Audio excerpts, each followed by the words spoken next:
Welcome to another edition of my ANC Talk. It's day 3 at the Mangaung ANC conference. I'm Nino Zama. Thank you for joining us.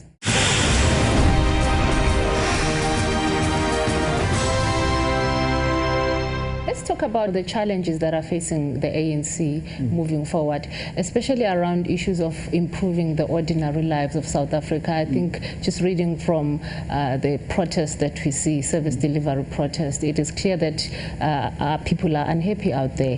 How is the ANC, or how should they be addressing this challenge?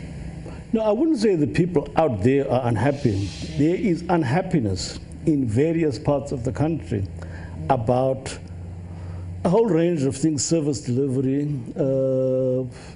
weaknesses in government, shortcomings, etc. But if you look at the census, which was published, the outcome of the census published about 2 months ago, it gives you a very, very different picture of what has happened in South Africa since 1994. Whereas before 1994, most South Africans did not cook with electricity in their homes. Now 60% of South Africans do that. The delivery of water has grown exponentially, fresh water to homes. People living in formal houses, that has increased exponentially as well. If you look at the changes in the health services, for example, especially with this current president, there has been very good progress in a whole number of areas. But of course, there have been shortcomings in other areas. There are still huge disparities in South African society between those who are well off and those who are not so well off. There are parts of the country where it's very difficult, for example, to give people piped water in their homes because of settlement patterns there. But if you look at electrification, for example, that has changed exponentially. You look at even a simple thing like telephony. My first ministry when we came into government was communications.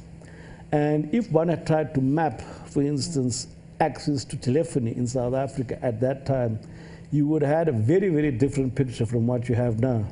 One of the things that has assisted us, of course, in improving teledensity in South Africa, that is the number of people who have access to telephony, is the cell phone, which is now the instrument of preference for telephony for first-time users. So there has been very radical change in the quality of the lives of most South Africans, but there are still those huge gaps. One of the big gaps is that in income between whites and Africans, especially. On average, an African household earns something like 60% less than what a white household earns. On average also, whites dominate, white males specifically, dominate the boardrooms of South African business, etc. They dominate also the higher professions. And then the other big disparity, which has appeared since 1994, is amongst Africans themselves. There is now an emergent stratum of well-to-do, wealthy Africans. Since now the glass ceiling of racism, well, actually not glass, but the steel ceiling of racism and racial oppression has been removed.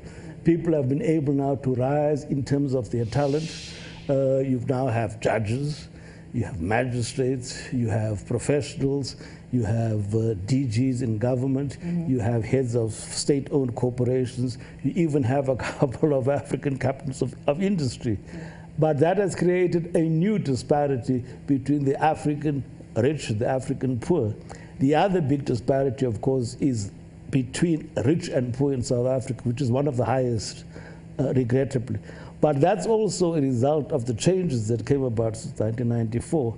But significantly, although that what is called the Gini coefficient in South Africa is very wide, it would be incorrect to say the poor in South Africa are getting poorer. In fact, the poor in South Africa are far better off than they were before 1994, are far better off now than they were in 1999 even. So there have been, I think, marked improvements in a number of areas for especially those who were historically disadvantaged, which doesn't mean, of course, that every problem has been solved. It doesn't mean that there are no problems out there. There are huge problems out there which we still have to address. Thank you for joining us, Doctor. And thank you very much for having us. Thank you. That was Pallo Jordan, ANC veteran, talking to us on MyAnc Talk. And from me, Nino Zama, and the rest of the crew, thank you for watching MyAnc Talk, real news without the issues.